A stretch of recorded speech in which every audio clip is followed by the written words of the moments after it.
রাসূল সাল্লাল্লাহু আলাইহি ওয়াসাল্লাম আল্লাহর বিধান লঙ্ঘিত হলে রেগে যেতেন, এছাড়া রাখতেন না। একবার তাহাজ্জুদের সময় সাইয়েদনা আলী রাদিয়াল্লাহু তাআলা আনহু আর ফাতিমা রাদিয়াল্লাহু তাআলা আনহাকে ডাকতে গেলেন তাহাজ্জুদ পড়ার জন্য। কিসের জন্য?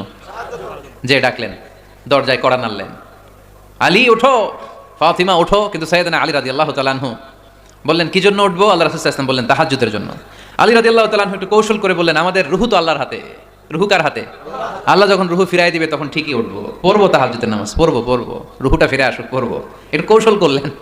তো রাসূল সাল্লাল্লাহু আলাইহি ওয়াসাল্লাম এই কৌশলটারে পছন্দ করলেন না। রাসূল চাইছেন আমি বলা মাত্রই যেন উঠে যায়। রাসূল সাল্লাল্লাহু আলাইহি ওয়াসাল্লাম তখনও রেগে গেলেন। বুখারীর বর্ণনা, তিনি ফিরে আসতেছিলেন আর রাগে নিজের রানের মধ্যে চাপড়াচ্ছিলেন এরকম, ওয়াকার আল ইনসানু আকসারা শাইইন জাদালা। আরে মানুষ কত ঝগড়া করতে জানে, আরে মানুষ কত তর্ক করতে জানে, মানুষ যে কত ঝগড়া করে, মানুষ যে কত তর্ক করে, নিজের উপর নিজে ঝাল মিটাচ্ছিলেন রানের মধ্যে চাপড়াতে চাপড়াতে। সুবহানাল্লাহ পড়েন।